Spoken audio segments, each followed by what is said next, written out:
नमस्कार, good morning, शुभ प्रभात। कैसे हैं आप सभी लोग? आई होप आप सभी लोग अच्छे होंगे, अपनी पढ़ाई को बहुत ही बेहतर ढंग से कर रहे होंगे। देखिए आज है 2 जनवरी यानी कि 2 जनवरी 2025 यानी कि नए साल के आज हम द्वितीय दिवस में प्रवेश कर चुके हैं और प्रवेश कर चुके हैं हम लोग अपनी सफलता को अर्जित करने के लिए उन प्रयासों की तरफ जिन प्रयासों के फलस्वरूप हमें सफलता दरअसल अर्जित होनी है।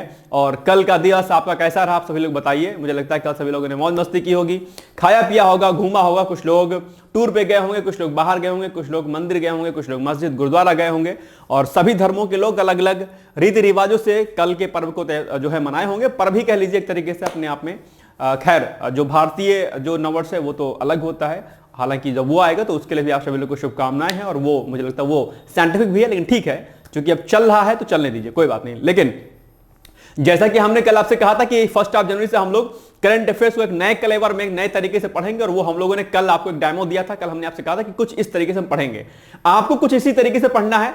10 क्वेश्चन आपके रहेंगे मोस्टली, कभी कभी हो सकता है 9 क्वेश्चन रह जाए, लेकिन मोस्टली आपको 10 क्वेश्चन 10 टॉपिक के दिए जाएंगे।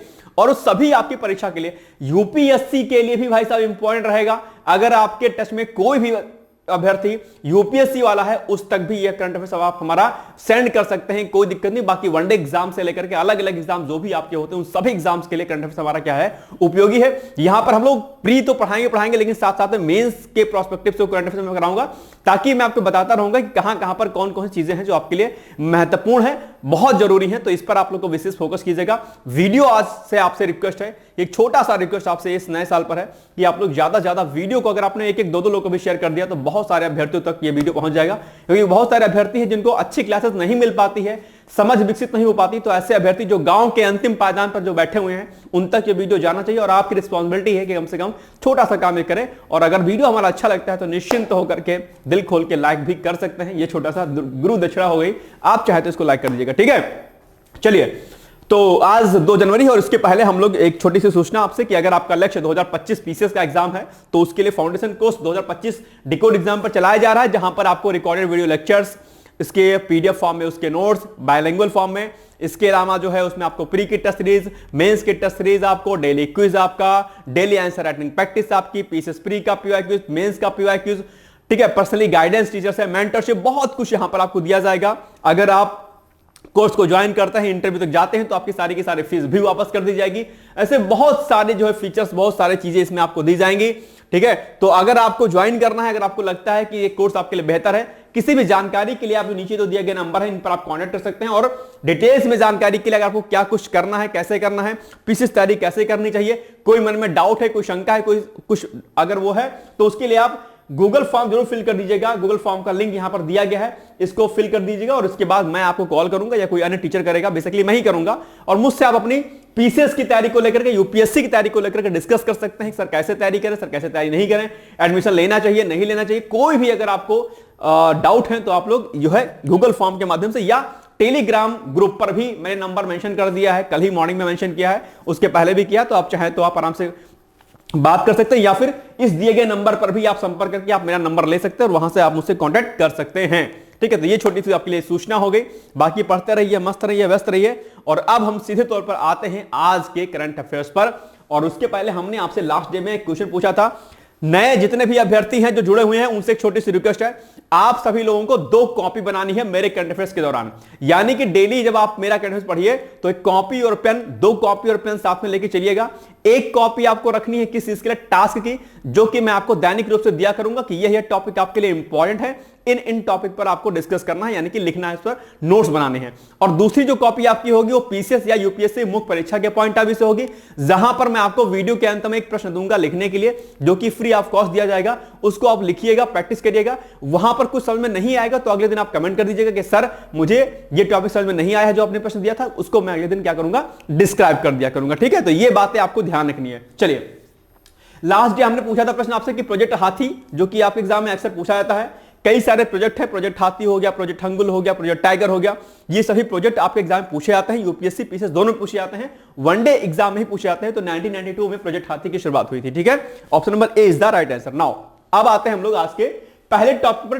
पहला टॉपिक हमारा क्या है? टॉपिक है आज हमारा क्वाड। क्वाड अभी चर्चाओं में है भाई साहब। चर्चाओं में क्यों है ये आप जानते हैं? क्वाड के बारे में कई प्रकार के प्रश्न पूछे जाते हैं। क्वाड की स्थापना किस वर्ष हुई थी, क्वाड में कुल कितने देश सम्मिलित हैं, और अलग अलग प्रकार की चीजें जो है दरअसल आपको देखने को मिलती हैं। ठीक है, बेसिकली जो क्वाड चर्चाओं में है, क्वाड चर्चाओं में इसलिए है बिकॉज ऑफ क्वाड के जो देश हैं अब हिंद प्रशांत के साझेदारों के साथ एकजुट होकर काम करेंगे। और ये जो हिंद प्रशांत क्षेत्र आप लोग देख पा रहे होंगे, बेसिकली ये भारत के दृष्टिकोण से बहुत ही महत्वपूर्ण है। महत्वपूर्ण क्यों है इस पर अभी हम लोग चर्चा करेंगे। एक बात ध्यान रखिएगा, जो हिंद महासागर का क्षेत्र है, हिंद प्रशांत का जो क्षेत्र है, दरअसल व्यापारिक दृष्टिकोण से न सिर्फ भारत के लिए उपयोगी है बल्कि यह चीन के लिए भी उतना ही महत्वपूर्ण है। आपको मैं बता दूं कि जब शुरुआत में जब जापान के प्रधानमंत्री ने क्वाड की स्थापना की बात की, उस समय 4 देश सम्मिलित होने वाले थे, लेकिन चीन की आपत्ति ने, चीन के विरोध के कारण ऑस्ट्रेलिया ने अपने कदम पीछे खींच लिया। वर्ष 2007 में जापान की तरफ से क्वाड को बनाए जाने की घोषणा की गई थी, लेकिन वह अपने अस्तित्व में दरअसल नहीं आ पाया। अंततः 2017 में बेसिकली जो है जापान, ऑस्ट्रेलिया, अमेरिका और भारत 4 देशों के संयुक्त रूप से क्वाड की स्थापना की गई और क्वाड बनाया गया। क्वाड को बेसिकली चाइना नाटो के फॉर्म में देखता है और चाइना कहता है क्वाड को कि बेसिकली यह हिंद प्रशांत क्षेत्र में भारत अपना प्रतिनिधित्व, अपना जो है प्रभुत्व स्थापित करना चाहता है और जिसकी वजह से चीजें गड़बड़ हो सकती हैं। तो बेसिकली चाइना का जो वर्चस्व है, आप जानते होंगे चाइना के बारे में कि चाइना क्या करता है। बेसिकली चाइना विस्तारवादी नीति अपनाता है और व्यापार के माध्यम से, इन्वेस्टमेंट के माध्यम से अलग अलग देशों में जो है अपना आधिपत्य स्थापित करता है। और हिंद प्रशांत क्षेत्र जो कि भारत के लिए क्या है, बहुत ही महत्वपूर्ण है हिंद प्रशांत जो है सागर, और उसमें क्योंकि चाइना का बड़ा व्यापार जो है हिंद प्रशांत क्षेत्र से होता है, हिंद महासागर से होता है, ऐसे में कहीं ना कहीं न सिर्फ चाइना बल्कि पाकिस्तान की उपस्थिति भी हिंद महासागर में देखी जाती है। और ऐसे में भारत के लिए कहीं ना कहीं जो है कई सारे कारणों की वजह से जो है क्वाड अपने आप में क्या है, महत्वपूर्ण है, क्योंकि क्वाड के सभी देश दरअसल हिंद प्रशांत क्षेत्र की सुरक्षा को लेकर क्या रहते हैं, चिंतित रहते हैं। ये बातें समझ में आई। ये सब बातें आपको जो है इंटरव्यू पूछी जा सकती हैं, प्री प्लस मेंस में पूछी जाती हैं। तो आज हम लोग इसी पर चर्चा करते हैं। ठीक है, तो क्या है कि क्वाड की 20वीं वर्षगांठ के अवसर पर क्वाड के विदेश मंत्रियों की एक संयुक्त वक्तव्य में कहा गया है, बेसिकली क्या कहा गया है कि आपदा से निपटने की आपातकालीन व्यवस्था का कार्य अब पूर्ण साझेदारी में परिवर्तित हो चुका है। यानी कि जो भी डिजास्टर आता है, आप लोग जानते होंगे जब 2004 के करीब जब सुनामी आई थी, ठीक है, हिंद प्रशांत क्षेत्र में, तो वहां पर क्वाड देशों ने बहुत बड़ी भूमिका दरअसल निभाई थी अपने आप में। ठीक है, क्वाड के देश अब हिंद प्रशांत के साझेदारों के साथ एकजुट होकर काम करेंगे। क्वाड के देश जलवायु परिवर्तन, कैंसर और महामारियों के साथ लड़ने से लेकर के गुणवत्तापूर्ण अवसंरचना, आतंकवाद से निपटने के प्रयासों, साइबर सुरक्षा को बढ़ावा देने जैसी जटिल चुनौतियों पर ध्यान केंद्रित करेंगे। यानी कि न सिर्फ वो हिंद प्रशांत क्षेत्र की सुरक्षा पर ध्यान देंगे बल्कि जो अलग अलग मुद्दे यहां पर दे रखे हैं, इन सभी मुद्दों पर क्वाड देश मिलकर के दरअसल आपस में लड़ेंगे और इन समस्याओं को सुलझाने का प्रयास करेंगे। ठीक है ना। क्वाड ऑस्ट्रेलिया, देखो कौन कौन से देश है जो कि आपके एग्जाम के लिए इंपॉर्टेंट है। ऑस्ट्रेलिया, भारत, जापान और अमेरिका, यह 4 देशों का समूह है क्या, क्वाड है, आप लोग जानते होंगे। और कई बार आपके एग्जाम में यहां से प्रश्न पूछ लेता है कि क्वाड में कुल कितने देश है, उन देशों के नाम। तो ये देश 4 के 4 आपको क्या होने चाहिए, पता होने चाहिए। ठीक है ना। इसके अलावा इस समूह ने 2004 में हिंद महासागर में भूकंप और सुनामी से प्रभावित लोगों की मदद के लिए बेसिकली एक जो है सहायता की थी। एक तरीके से एक अपने आप में समूह बनाया था और बड़े स्तर पर दरअसल इन देशों ने 2004 में आए हुए सुनामी भूकंप से प्रभावित लोगों की जो है क्या की थी, हेल्प की थी, मदद की थी। ठीक है, तो उस समय से ही इसका कहीं ना कहीं अस्तित्व देखने को मिला था। क्वाड के बारे में हम 2-3 पॉइंट और देख लेते हैं। तो क्वाड जैसा कि मैंने बताया, भारत, अमेरिका, ऑस्ट्रेलिया और जापान का एक क्या है, समूह है। इसका उद्देश्य मुक्त, स्पष्ट और समृद्ध हिंद प्रशांत क्षेत्र सुनिश्चित करना तथा इनका समर्थन भी करना है। और आप जानते होंगे कि चाइना, मैंने जैसा कि अभी बताया स्टार्टिंग में आपसे कि चाइना का प्रभुत्व कहीं ना कहीं हिंद प्रशांत क्षेत्र पर दिखाई देता है। और ऐसे में कहीं ना कहीं क्योंकि चाइना विस्तारवादी नीति वाला देश है अपने आप में, इसीलिए चीन और पाकिस्तान जैसे देशों से सुरक्षा के लिए कहीं ना कहीं क्वाड अपनी महत्वपूर्ण भूमिका निभाता है। और भारत के लिए क्वाड की इंपॉर्टेंस बहुत ज्यादा हो जाती है क्योंकि हिंद महासागर दरअसल भारत के लिए अपने आप में क्या है, बहुत ही जरूरी है। ठीक है, ध्यान रखिएगा।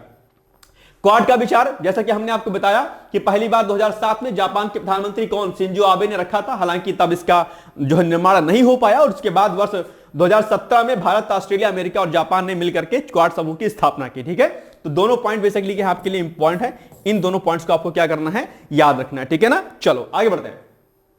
अब ये हो गया थोड़ा सा क्वाड के बारे में, हमने आपको समझा दिया कि क्वाड कैसे कैसे क्या क्या बना। अब इस टॉपिक पर आधारित हम आपके लिए प्रश्न देते हैं जो कि बदलते पैटर्न के आधार पर है। यानी कि अब क्वाड में आपने इतना कुछ पढ़ा, ध्यान रखिएगा, बात को समझिएगा, इसमें जितने पॉइंट दे रखे हैं सिर्फ आपको इतना ही नहीं पढ़ना है कि क्वाड में कुल कितने देश थे या क्वाड की स्थापना कब हुई थी, बल्कि क्वाड के उद्देश्य क्या है, क्वाड के लिए भारत का महत्व क्या है। क्योंकि स्टेटमेंट के फॉर्म में आपसे एग्जाम में प्रश्न पूछ लेगा कि क्वाड के जो क्वाड का महत्व इंपॉर्टेंस और भारत के लिए क्या है, तो मल्टी स्टेटमेंट के फॉर्म में आपसे प्रश्न पूछ लेगा। और अगर आपने पृष्ठभूमि इसकी नहीं पढ़ी होगी क्वाड की, तो आप प्रश्नों को टैकल नहीं कर पाओगे, फिर हक्का बक्का हो जाओगे। इसीलिए आपको अपने परीक्षा का पैटर्न जो बदल रहा है उसके अकॉर्डिंग आपको अपनी स्ट्रैटेजी को क्या करना होगा, चेंज करना होगा। तो आइए देखते हैं प्रश्न पर, यानी कि इसको आपको अच्छे से पढ़ना है। और अब हम आते हैं सीधे तौर पर जो है, अच्छा ये सभी चीजें ना आप अपने मेंस के प्रोस्पेक्टिव से भी नोट डाउन कर सकते हैं। इसका पीडीएफ डेली नाइट में आपको अपडेट कर दिया जाता है टेलीग्राम पर। डिकोड एग्जाम का टेलीग्राम ग्रुप अगर आपने नहीं ज्वाइन किया है तो आप उसको ज्वाइन कर लीजिएगा, ठीक है। चलो, तो क्वाड के संदर्भ में निम्नलिखित कथनों पर विचार करते हुए कौन सा से सही है, इस पर आपको बताना है। तो पहला स्टेटमेंट क्या है कि क्वाड की स्थापना वर्ष 2016 में हुई थी। क्या यह स्टेटमेंट सही है? मेरे अनुसार तो नहीं सही है, क्योंकि क्वाड की स्थापना वर्ष 2017 में होती थी, यानी कि यह स्टेटमेंट क्या हो गया आपका, गलत हो गया। दूसरा, क्वाड समूह 4 देशों का संगठन है, बिल्कुल सही बात है, ये 4 देशों का क्या है, संगठन, ये वाला हो जाएगा आपका राइट आंसर। अब पूछ रहा है कि नीचे दिए गए कूट से सही उत्तर का चयन कीजिए, केवल 1, केवल 2, केवल 3, केवल 1 और 2 दोनों। तो सही कौन सा है? केवल 2 सही है भाई साहब, तो ऑप्शन नंबर बी हो जाएगा क्या इसका सही उत्तर। देखते हैं कि क्या ये सही उत्तर है, बिल्कुल सही बात है, B option is the right, ठीक है। चलो, अब दूसरा टॉपिक है भारतीय रिजर्व बैंक की ताजा वित्तीय स्थिरता रिपोर्ट। ये क्या कहती है भाई साहब? अभी हाल ही में भारतीय रिजर्व बैंक ने एक जो है रिपोर्ट जारी की है, उसके कई सारे उसमें स्टेटमेंट आए हैं, उसके कई सारे उसमें डेटा आए हैं। उन डेटा पर हम लोग थोड़ा सा चर्चा करते हैं। बहुत ज्यादा जो है डेटा पर प्रश्न आपके नहीं आएंगे, लेकिन 1-2 फैक्ट आपके इस जो है रिपोर्ट से आ सकते हैं। और आरबीआई वैसे भी चर्चाओं में रहता है कहीं ना कहीं, किसी ना किसी कारणों से। तो आइए देखते हैं। तो भारत के बैंकों की परिसंपत्ति गुणवत्ता में क्या हुआ? सुधार हो गया है। ये अपने आप में एक अच्छी खबर है कि भारत के बैंकों की परिसंपत्ति गुणवत्ता में क्या हुआ, सुधार हुआ है, एक बात। दूसरा, और उनकी जो गैर निष्पादित परिसंपत्तियां, जिसको हम लोग जीएनपीए बोलते हैं, बेसिकली आप सभी लोग जानते होंगे इसको, सितंबर 2024 में कुल अग्रिम के 2.6% तक कम हो गई है। यह पिछले 12 वर्षों में सबसे कम है अपने आप में, ठीक है। इस अवधि के दौरान शुद्ध एनपीए जो अनुपात है लगभग 0.6% रहा है, यह भी आपको ध्यान रखना है। इसके अलावा कुछ और डेटा इसमें रिलीज किए गए हैं कि पिछले 2 वर्षों में बैंकों की जीएनपीए में बड़े कर्जदारों की हिस्सेदारी में लगातार गिरावट आया है, यह भी ध्यान रखिएगा। बैंकों के बड़े कर्जदारों की परिसंपत्तियां गुणवत्ता में काफी सुधार हुआ है। जीएनपीए अनुपात मार्च 2023 में 4.5% से गिरकर सितंबर 2024 में 2.4, कितना 2.4। और दिसंबर में भी हमने एक प्रश्न आपको कराया था, जिसमें हमने आपको दिसंबर 2024 में एनपीए कितना हो गया वो भी हमने आपको बताया था, ठीक है, ध्यान रखिएगा। तो ये फिलहाल जीएनपीए की बात कर रहा है, ठीक है। इसके अलावा उल्लेखनीय है कि सितंबर 2024 में शीर्ष 100 कर्जदाताओं में से किसी को भी एनपीए घोषित नहीं किया गया। और एनपीए क्या होता है मैंने आपको एक दिन समझाया भी था। एनपीए के बारे में अगर आप लोग नहीं जानते हैं तो एनपीए के बारे में आप लोग पढ़ लीजिएगा। आज आपका पहला टास्क है एनपीए क्या होता है, पढ़िएगा इसको। क्या टास्क पहला है, नोट डाउन करिए तुरंत फट से। एनपीए क्या होता है इसको आप लोग पढ़िएगा, नहीं समझ में आएगा तो मैं कल समझा दूंगा, ठीक है। तो ये कुछ बेसिकली रिपोर्ट थी, उसके डेटा हैं। अब इस डेटा के आधार पर प्रश्न आपके एग्जाम में बन सकते हैं। कैसा प्रश्न बनेगा जरा देखते हैं फटाफट हम लोग, चलिए, ठीक है। ये सब इंपॉर्टेंट फैक्ट है, खाली इसमें कुछ समझना नहीं है आपको, ठीक है। डेटा दिया गया है, तो डेटा के आधार पर आपको क्या कुछ प्रश्न बनेगा। इसके अलावा यहां पर कुछ और डेटा दे रखा है कि अनुसूचित वाणिज्यिक बैंकों के लाभ में भी सुधार हुआ है, यह भी अपने आप में एक अच्छी बात है। कर भुगतान के बाद उनके लाभ में साल दर साल 22.2% की वृद्धि हुई है। सार्वजनिक क्षेत्र के बैंकों और निजी क्षेत्र के बैंकों ने क्रमशः 30.2% और 20.2% की वृद्धि भी दर्ज की गई है, जबकि विदेशी बैंकों ने 8.9% की वृद्धि जो है इसमें हासिल की है। यह फैक्ट भी आपके लिए क्या है, बहुत ही इंपॉर्टेंट है। तो ये डेटा जो भी रिलीज किया गया, जो रिपोर्ट अभी सबमिट की गई है रिजर्व आरबीआई के द्वारा, उसके बारे में था। और उसके आधार पर हम देखते हैं प्रश्न क्या बनता है हमारे पास, ठीक है। चलो, प्रश्न पहला हमारे सामने कि हाल ही में भारतीय रिजर्व बैंक ने वित्तीय स्थिरता रिपोर्ट जारी की है। बिल्कुल सही बात है, जारी की है। रिपोर्ट के निम्नलिखित बिंदुओं पर विचार करते हुए निम्नलिखित कथनों में से कौन सा या से सही नहीं है। ध्यान रखिएगा आप लोग, एक बार मेरे यहां पर सबसे महत्वपूर्ण, कई बार आप लोग इस वाले स्टेटमेंट को नहीं ध्यान देते हो, किसको, सही नहीं है, और आप सिर्फ इस पर ध्यान देते हो कौन सा सही है। जहां आपने सही से ध्यानपूर्वक नहीं पढ़ा वहीं पर तुरंत आपका क्वेश्चन क्या हो जाता है, गलत हो जाता है। और अक्सर यह होता है, कौन सा सही नहीं है ये वाला स्टेटमेंट अक्सर आपका गलत होता है। तो जब भी आप प्रश्नों को पढ़ें, ये आपको बात ध्यान रखनी कि ये स्टेटमेंट आपको अच्छे से करना है, ठीक है। पहला स्टेटमेंट है, भारत के बैंकों की परिसंपत्ति गुणवत्ता में बिल्कुल भी सुधार नहीं हुआ है। क्या ये स्टेटमेंट सही है भाई साहब? नहीं सही है। परिसंपत्तियों में सुधार हुआ है, दैट मींस कि ये स्टेटमेंट आपका क्या है? नहीं सही है, ठीक है, इसके अनुसार। तो ये सारा सही नहीं है, यानी कि ये ऑप्शन हो गया आपका, ऑप्शन नंबर ए हो गया। दूसरा, पिछले 2 वर्षों में बैंकों के जीएनपीए में बड़े कर्जदारों की हिस्सेदारी में लगातार गिरावट है, बिल्कुल ये बात क्या है आपका? सही है। तो इस आधार पर आपका ऑप्शन नंबर केवल 1 होना चाहिए, क्योंकि सही नहीं है। पूछा कौन सा सही नहीं है, तो केवल ए वाला, यानी कि ए वाला क्या हो जाएगा? केवल 1, यानी कि ए वाला ऑप्शन क्या हो जाएगा? राइट हो जाएगा। तो मेरे अनुसार हो जाएगा इसका ऑप्शन नंबर ए, यही होना चाहिए ना भाई, है ना। चलो देखते हैं, बिल्कुल सही बात है, उत्तर नंबर ए हो जाएगा, ठीक है। चलिए नेक्स्ट है, कोलकाता में अभी क्या हुआ? 6.60 करोड़ रुपए की नकली दवाइयां जब्त की गई हैं। अभी ये चर्चाओं में रहा है और बड़े स्तर पर इस पर कार्रवाई की गई है। और आप लोग जानते हो कि नकली दवाइयों का कारोबार बृहत स्तर पर होता है, उसमें आयात निर्यात में बड़े स्तर पर जो है कहीं ना कहीं करप्शन किया जाता है। तो उसी के परिप्रेक्ष्य में अभी क्या हुआ है कि हाल ही में केंद्रीय स्वास्थ्य मंत्रालय ने नकली औषधियों के विरुद्ध त्वरित कार्रवाई करके 6 करोड़ 60 लाख, सोचो इतना बड़ा अमाउंट जो है, इतने बड़े अमाउंट की मेडिसिन को अभी क्या पड़ा है? छापेमारी करके पकड़ा है, ठीक है, ध्यान रखिएगा। इसकी छापेमारी किसने की है? तो छापेमारी की है बेसिकली केंद्रीय औषधि मानक नियंत्रण संगठन। देखो ये ध्यान रखिएगा, केंद्रीय औषधि मानक नियंत्रण संगठन यानी कि CDSCO जिसको बोलते हैं, और औषधि नियंत्रण प्रशासन, इन दोनों लोगों ने संयुक्त रूप से कोलकाता में बेसिकली क्या की है? छापेमारी की है और वहां पर 8.60 करोड़ रुपए की दवाइयां जब्त की हैं, ठीक है, ध्यान रखिएगा। और ये आपके सिलेबस का भाई साहब पार्ट है, ध्यान रखिएगा, ठीक है। ये सब आपके करप्शन वगैरह है ना, ये सब जो है आपके उसमें इंपॉर्टेंट है, आपके इंटरनल सिक्योरिटी का पोर्शन है बेसिकली देखा जाए तो, ठीक है। जब्त की गई सभी औषधियां कैंसर रोधी हैं, मधुमेह रोधी हैं और अन्य खर्चीले चिकित्सीय उपचारों से संबंधित है। तो इस प्रकार की कुछ मेडिसिन पकड़ी गई हैं यहां पर। और अगर अब देखो यहां पर एक बात ध्यान रखिएगा, अब देखो मैं आपको चीज समझाना चाहता हूं कि ये न्यूज आपके सामने चर्चाओं में थी कि कोलकाता में 6.60 करोड़ रुपए की नकली दवाइयां जब्त की गई। अब आप क्या करोगे? इस प्रश्न को देख करके इस टॉपिक को छोड़ दोगे। छोड़ना नहीं है आपको। क्यों नहीं छोड़ना है? क्योंकि दवाइयां जब्त की गई हैं, बड़े स्तर पर जब्त की गई हैं अपने आप में, और ये कहीं ना कहीं करप्शन का पार्ट है, यानी कि आपके सिलेबस का पार्ट है। तो प्रश्न कहां से पूछेगा? तो अब आपको दिमाग लगाना है कि बेसिकली क्या हुआ है कि इस पर जो छापेमारी की गई है केंद्रीय औषधि मानक नियंत्रण संगठन, इसने और औषधि नियंत्रण प्रशासन ने जो है इसकी छापेमारी की है। तो अब ध्यान रखिएगा, प्रश्न आपसे पूछ लेगा, प्रश्न ये नहीं पूछेगा कि कहां पर हाल ही में ये दवाइयां जब्त की गई हैं। प्रश्न आपसे पूछ लेगा कि बताओ केंद्रीय औषधि मानक नियंत्रण संगठन क्या है, क्योंकि इसी ने पकड़ा है और ये संगठन है अपने आप में। तो इससे प्रश्न आपसे पूछ लेगा कि बताओ इसकी स्थापना कब हुई थी, इसका मुख्यालय कहां पर है, इसके अध्यक्ष कौन है, वगैरह वगैरह प्रकार के प्रश्न आपसे यहां से पूछ लेते हैं। तो इस प्रकार से आपको प्रश्नों पर ध्यान देना है, नहीं तो आप लोग क्या करोगे कि लास्ट में एक मैगजीन पढ़ोगे अंतिम में, उससे भला होने वाला आपका भैया नहीं है। मैं फिर से कह रहा हूं, जब तक आप इस तरीके से करंट अफेयर्स को नहीं रेडी करोगे, ठीक है। तो अब हम इसके बारे में थोड़ा सा 2-4 पॉइंट देख लेते हैं। तो केंद्रीय औषधि मानक नियंत्रण संगठन क्या है, इसके बारे में ये बेसिकली क्या है अपने आप में, जिसको हम लोग CDSCO भी बोलते हैं। क्या? CDSCO, ठीक है, CDSCO भारत का राष्ट्रीय नियामक निकाय है। यह दवाओं, सौंदर्य प्रसाधनों और चिकित्सा उपकरणों की सुरक्षा, प्रभावकारिता, गुणवत्ता सुनिश्चित करता है।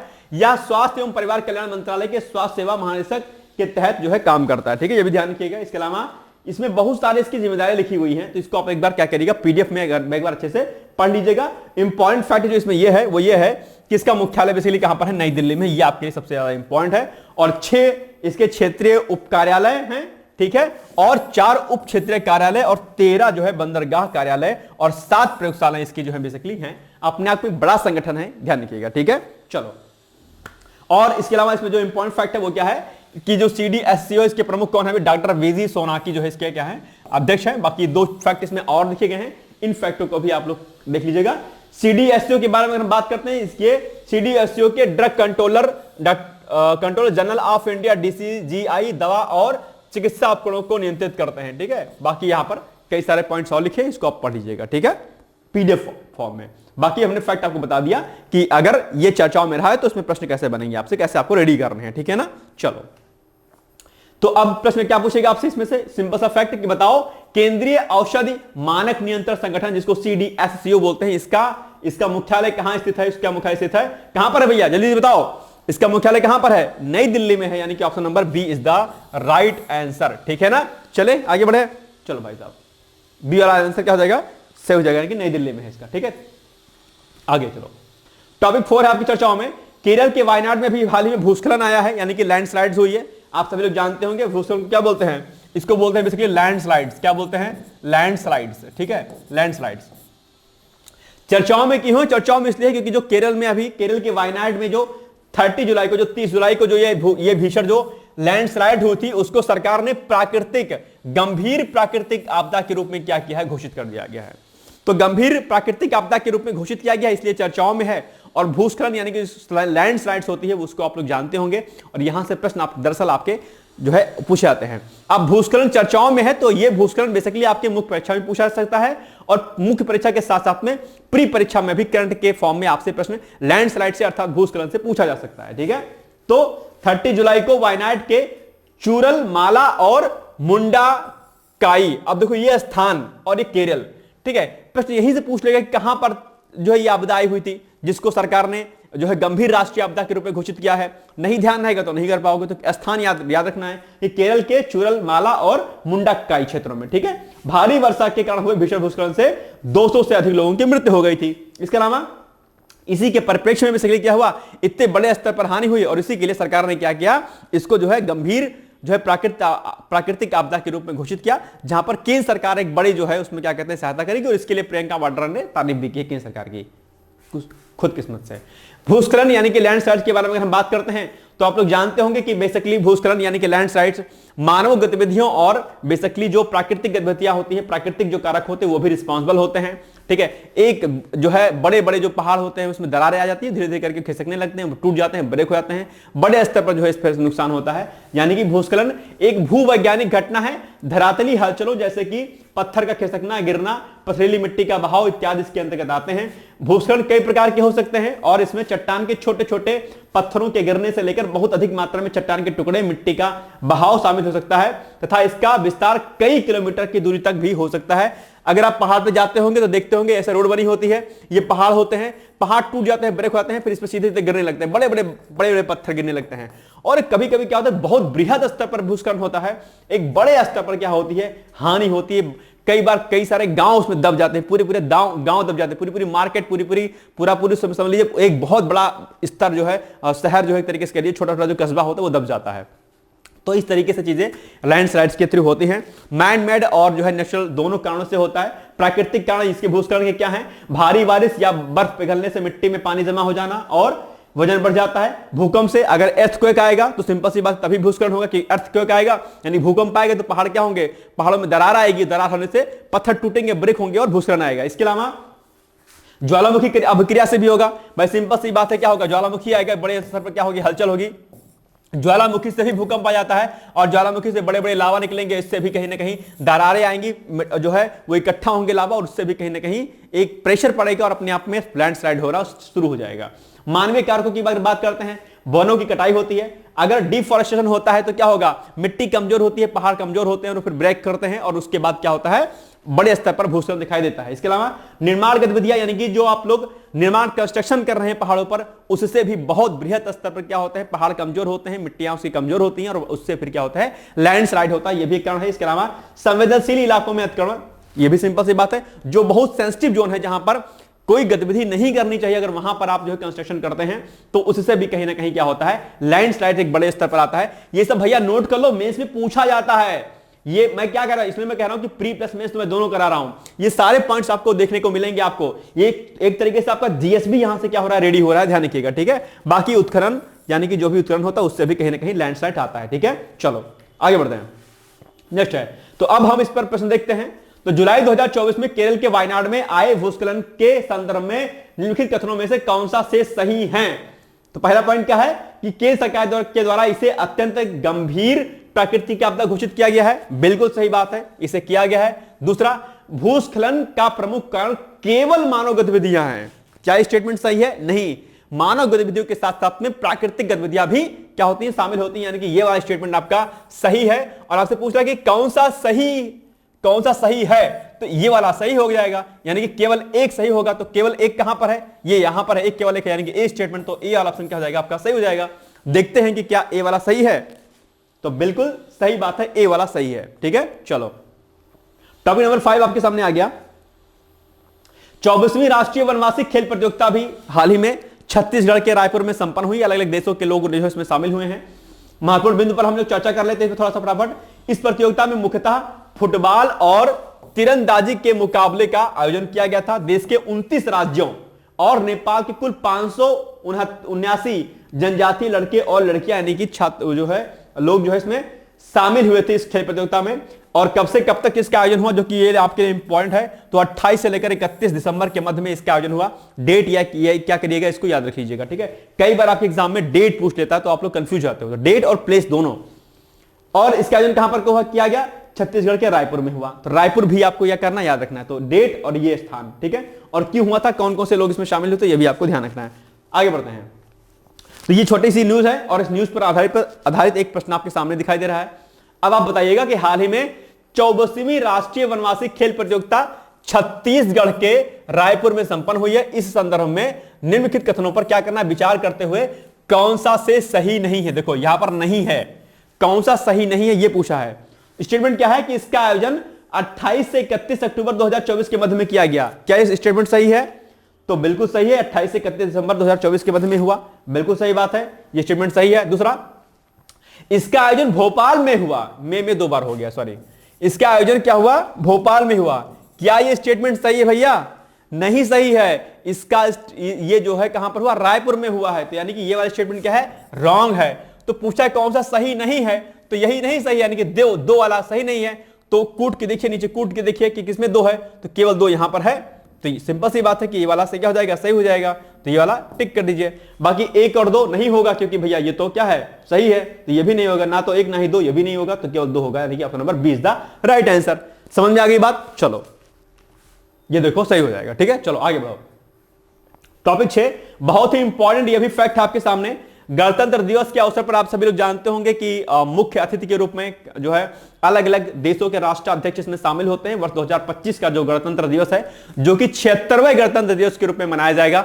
ध्यान रखिएगा कि इस बार कौन सा गणतंत्र दिवस बनाया जा रहा है, किस नंबर का बनाया जा रहा है, यह भी फैक्ट आपके परीक्षा में क्या होता है, पूछा जा सकता है।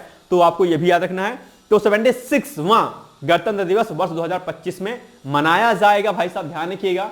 चर्चाओं में क्यों है, चर्चाओं में इसलिए है क्योंकि अभी पर मुख्य अतिथि के रूप में, इस पर भी हमने आपके प्रश्न भी किया था, इंडोनेशिया के जो राष्ट्रपति हैं वो क्या होंगे, प्रोवियो सुबियांतो जो राष्ट्रपति हैं वो शामिल होंगे। तो ये आपके लिए फैक्ट क्या है, इंपॉर्टेंट है, ध्यान रखिएगा। ठीक है, आपसे फैक्ट यही पूछ सकता है कि प्रोवियो सुबियांतो किस देश के राष्ट्रपति हैं, आप कहेंगे इंडोनेशिया के हैं। ठीक है, और इंडोनेशिया और भारत का संबंध बहुत ही पहले सा है। और इंडोनेशिया की जो सांस्कृतिक जो विविधता है कहीं ना कहीं वो भारत से मिलती जुलती, और आज भी मुस्लिम बहुल देश है, लेकिन इसके बाद भी आज भी वहां पर रामायण गीता जैसे चीजें वहां पढ़ाई जाती हैं। और बड़े बड़े मॉल वगैरह जो है रामायणा के नाम से बहुत बड़ा मल्टी मॉल वहां पर है।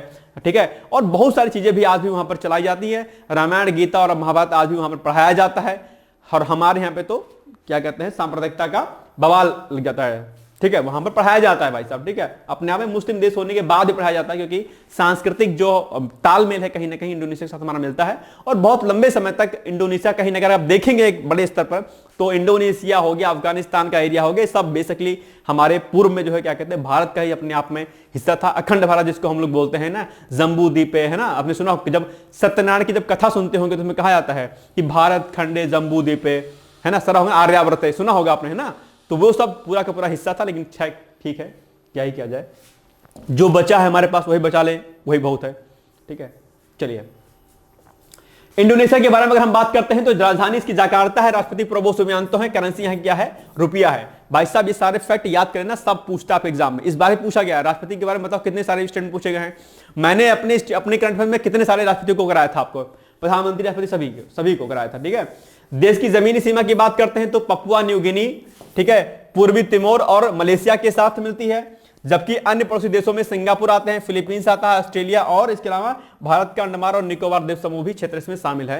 मैप हमने नहीं लगाया है, लेकिन आप लोग मैप के माध्यम से देख लीजिएगा कि जो इंडोनेशिया है उसके सीमावर्ती देश कौन कौन से हैं, ये आप लोग क्या करिएगा, देख लीजिएगा। ठीक है, चलो अब प्रश्न आपके सामने है कि बताओ 76वां गणतंत्र दिवस के मुख्य अतिथि कौन होंगे? बहुत आसान है, तुरंत बता ले जाएंगे आप लोग कौन होंगे। Vladimir Putin, Donald Trump, Prabodh Subianto, इनमें से कोई नहीं। बहुत आसान से उत्तर, ऑप्शन नंबर सी हो जाएगा सही उत्तर, यानी कि प्रबोध सुबियांतो हो जाएंगे। ठीक है, बहुत सही उत्तर है। चलिए आगे बढ़े, सी इज द राइट आंसर। ठीक है, चलो टॉपिक नंबर 7 है आपके पास सामने, सीआरपीएफ के महानिदेशक। अब सीआरपीएफ के महानिदेशक अभी हाल ही में विपुल कुमार नियुक्त किए गए हैं। यहां पर प्रश्न पूछ सकता है कि अभी बताओ सीआरपीएफ के नए महानिदेशक किसे नियुक्त किया गया, और इसके अलावा जो प्रश्न पूछ सकता है आपसे पूछ सकता है कि सीआरपीएफ की स्थापना कब हुई थी, सीआरपीएफ का क्या काम है, वगैरह वगैरह पूछ सकता है प्रश्न आपके एग्जाम में। तो सीआरपीएफ चर्चाओं में तो सीआरपीएफ के बारे में भी आपको जानकारी लेनी है, और सीआरपीएफ के नए महानिदेशक यानी कि डीजी जो है नियुक्त हुए हैं उनके बारे में आपको जानकारी होनी चाहिए। तो विपुल कुमार जो है अभी हाल ही में सीआरपीएफ के नए डीजी जो है नियुक्त किए गए हैं। ठीक है, ध्यान रखिएगा, आईपीएस अधिकारी रहे हैं ये, और विपुल कुमार को सीआरपीएफ का नया महानिदेशक जिसको हम डीजी बोलते हैं, किसका स्थान ग्रहण करेंगे। यह भी फैक्ट आपके एग्जाम में अक्सर पूछा जाता है। ध्यान रखिएगा, जब कोई नई नियुक्ति किसी को मिलती है तो जो नई नियुक्ति प्राप्त करता जो व्यक्ति होते हैं वो किसका स्थान लेते हैं, कि वो रिटायरमेंट, कौन व्यक्ति रिटायर होता है तब उसका स्थान ग्रहण करते हैं।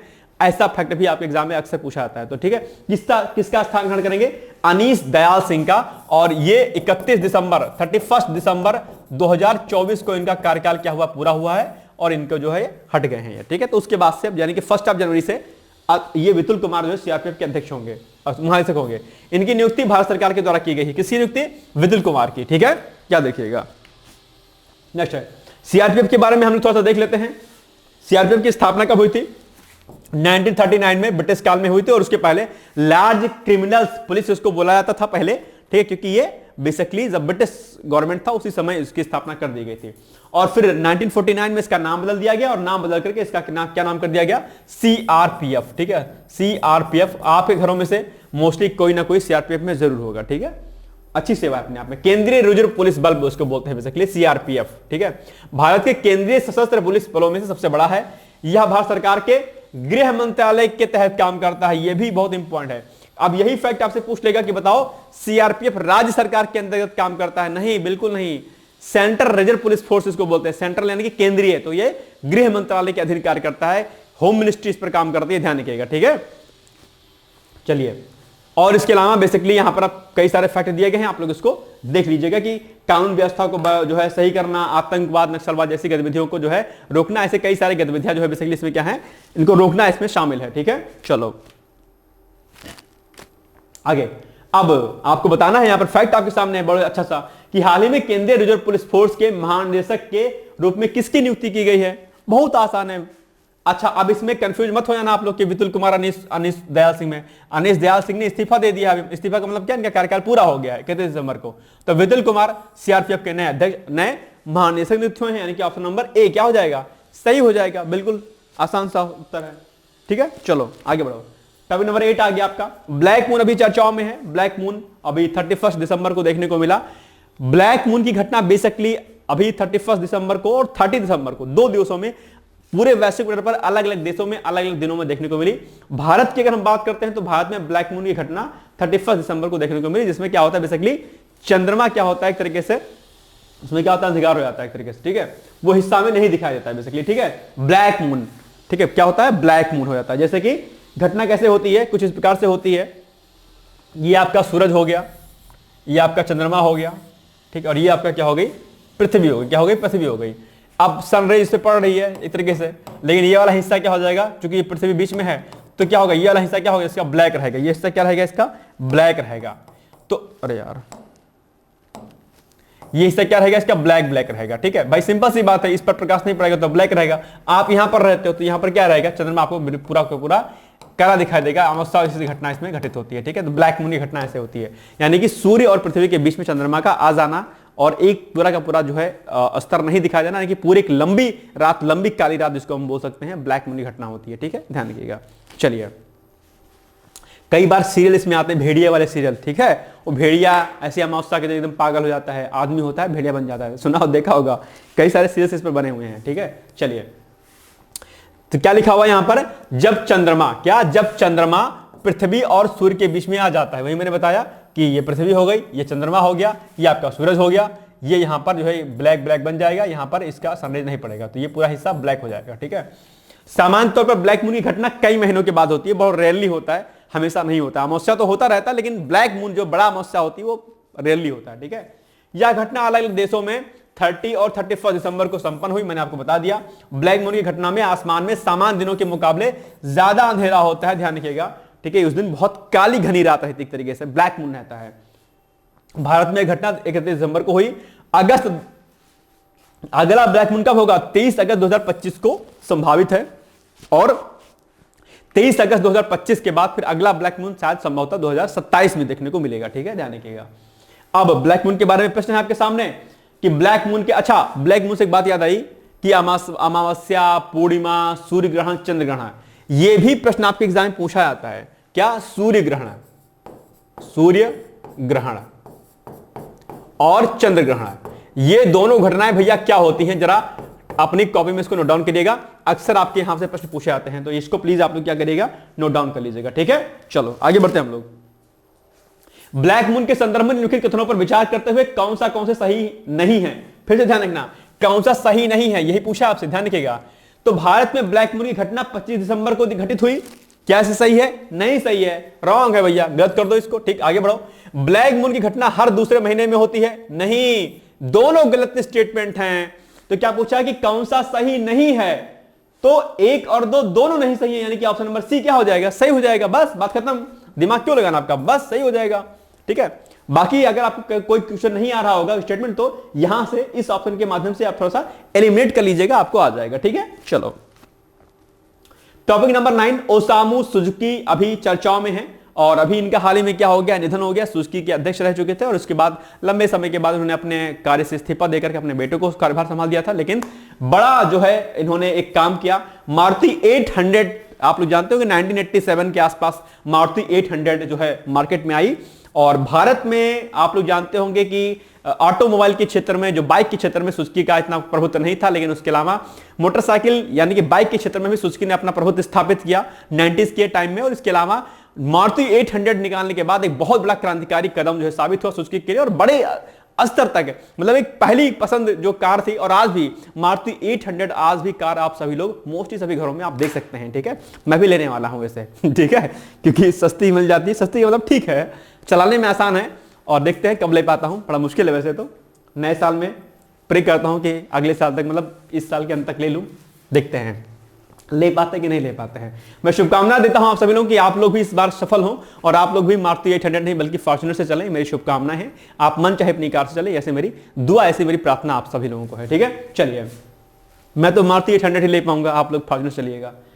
खैर, तो ओसामू सुजुकी जो है बेसिकली क्या है, इनका निधन हो गया है। हाल ही में सुजुकी मोटर कॉर्पोरेशन के पूर्व अध्यक्ष ओसामू सुजुकी, नहीं ले पाइएगा तो कोई बात नहीं, तो वो नैनो ले लूंगा भाई साहब, लेकिन लूंगा जरूर से इस बार, ठीक है, देखते हैं, नहीं तो रेंजर साइकिल जिंदाबाद, क्या दिक्कत है। तो हाल ही में सुजुकी मोटर कॉर्पोरेशन के पूर्व अध्यक्ष ओसामू सुजुकी का 94 वर्ष की उम्र में क्या होगा, निधन हो गया है। भारत सरकार द्वारा 2007 में उन्हें पद्म भूषण से सम्मानित किया गया था। ये फैक्ट आपके लिए क्या है, बहुत ही इंपॉर्टेंट है, ठीक है, ये वाला फैक्ट है, तो इसको आपको क्या करना है, ध्यान देना। 2007 में पद्म भूषण इन्हें दिया गया था, ठीक है, क्या देखिएगा। नेक्स्ट है, अब इसके आधार पर एक प्रश्न है आपके सामने कि हाल ही में सुजुकी मोटर कॉर्पोरेशन के पूर्व अध्यक्ष कौन, ओसामू सुजुकी का 94 वर्ष की उम्र में निधन हो गया है। उन्हें किस वर्ष जो है पद्म भूषण दिया गया था, 2001, 2004, 2005, 2007? सिंपल सी बात है, जस्ट अभी हमने आपको बताया कि 2007 में इनको जो है पद्म भूषण दिया गया था, यानी कि डी वाला ऑप्शन क्या हो जाएगा, आपका सही हो जाएगा, ठीक है, याद रहेगा। चलो बिल्कुल सही बात है, डी वाला option is the right answer. Now next, last topic है आपके लिए, जिमी कार्टर अभी चर्चाओं में रहे हैं, और हाल ही में अमेरिका के पूर्व राष्ट्रपति भी रह चुके हैं। जिमी कार्टर का भी हाल ही में निधन हो गया है। इनको शांति का नोबेल प्राइज भी साल 2002 में दिया गया था, ठीक है। इन्होंने बड़े स्तर पर जो है शांति के लिए अमेरिका में बड़े स्तर पर काम किया, और इनका नाम बेसिकली कई सारे उल्लेखनीय कार्यों के लिए लिया जाता है। हाल ही में अमेरिका के पूर्व राष्ट्रपति जिमी कार्टर का निधन हो गया है। आपसे प्रश्न पूछ सकता है कि जिमी कार्टर निम्नलिखित में से जिमी कार्टर का संबंध किससे है, ऐसा प्रश्न भी आपसे पूछा जा सकता है, ठीक है। तो 1976 से 1980 तक संयुक्त राज्य अमेरिका के 39वें राष्ट्रपति रहे। तो 39वें राष्ट्रपति रहे, और कब से कब तक रहे, यह भी फैक्ट आपके क्या है, इंपॉर्टेंट है। दोनों फैक्ट आपको क्या करना है, याद रखना है। इस तरीके से आपको फैक्ट को याद रखना है, ये नहीं कि बस खाली जिमी कार्टर कौन थे, इतना ही नहीं, ये राष्ट्रपति कब तक रह चुके हैं, किस नंबर के रह चुके हैं, इन्हें शांति का नोबेल प्राइज कब दिया गया था, ये सारे फैक्ट आपको क्या करना है, याद रखने हैं। तो ये वाला फैक्ट भी 2002 में उन्हें नोबेल शांति पुरस्कार से सम्मानित किया गया। प्रश्न यह भी पूछ सकता है कि हाल ही में जिमी कार्टर का निधन हो गया है, उन्हें 2002 में किस नोबेल प्राइज से सम्मानित किया गया था? साइंस के, कि साहित्य से, कि भौतिकी के, कि केमिस्ट्री के? आपको याद रखना है कि शांति के नोबेल प्राइज से, ठीक है? तो ये फैक्ट भी आपको क्या करना है, याद रखना है, ठीक है? इसके अलावा राष्ट्रपति बनने से पहले वह संयुक्त राज्य अमेरिका की नौसेना में कार्यरत, जॉर्जिया में सेनेटर रहे और जॉर्जिया के गवर्नर भी रहे। राष्ट्रपति कार्यकाल के दौरान के बाद में वे मानव अधिकार संस्थाओं के, परोपकारी संस्थाओं के साथ जुड़े रहे और इसीलिए उन्हें शांति का नोबेल प्राइज भी दिया गया था, ठीक है? अब आपके सामने प्रश्न है, बताओ कि हाल ही में अमेरिका के पूर्व राष्ट्रपति जिमी कार्टर का निधन, जिमी कार्टर छोड़ गया है, लिख दीजिए जिमी कार्टर का निधन हो गया है। उन्हें किस वर्ष शांति का नोबेल प्राइज दिया गया? बहुत आसान सा है, हमने आपको बताया कि 2002 में दिया गया था, यानी कि ऑप्शन नंबर बी क्या हो जाएगा, इसका सही उत्तर हो जाएगा, बस हो गया आपका, ठीक है? Yes, B option. तो ये हो गया आज का करंट अफेयर्स। और अब आज के लिए आपका अभ्यास प्रश्न है जिसका आपको उत्तर देना है। राष्ट्रपति जिमी कार्टर का निधन हो गया है, वह किस देश के पूर्व राष्ट्रपति रह चुके हैं भैया? बताओ, जापान, चीन, अमेरिका या फिर भूटान? बहुत आसान सा प्रश्न है, उम्मीद करता हूं कि आप इसका उत्तर जरूर देंगे। वेरी वेरी मोस्ट इंपॉर्टेंट आपके लिए क्या है, फैक्ट है, ठीक है? इसका उत्तर आप लोग दीजिएगा। और अब मुख्य परीक्षा के लिए प्रश्न है, कॉपी जो आपने दूसरी बनाई होगी उसमें आप लोग नोट डाउन कर लीजिएगा कि कुंभ न सिर्फ एक आयोजन है बल्कि यह भारत की आध्यात्मिक एवं सांस्कृतिक महत्व का परिचायक है। टिप्पणी कीजिए। बहुत ही मोस्ट इंपॉर्टेंट ये प्रश्न है आपके एग्जाम के लिए। ये जीएस पेपर फर्स्ट में जो आपका आर्ट एंड कल्चर का सेक्शन है बेसिकली उसमें जाएगा, तो आप लोग इस पर नोट्स भी बना लीजिएगा और यहां पर निबंध भी देखने को आपको मिल सकता है, इसलिए इसको आप लोग अच्छे से रेडी कीजिएगा, ठीक है? तो ये हो गया आज का हमारा महत्वपूर्ण करंट अफेयर्स। ये हमारा सीरीज कैसा लग रहा है आपको, समझ में आ रहा है कि नहीं आ रहा है, क्या कुछ इससे फायदा आपको मिलेगा, प्लीज मुझे जो है आप लोग बताइएगा। बाकी सूर्य ग्रहण, चंद्र ग्रहण पढ़ लीजिएगा, भूस्खलन के बारे में नोट्स बना लीजिएगा और जो जो आपको लगता है इंपॉर्टेंट वो कर लीजिएगा।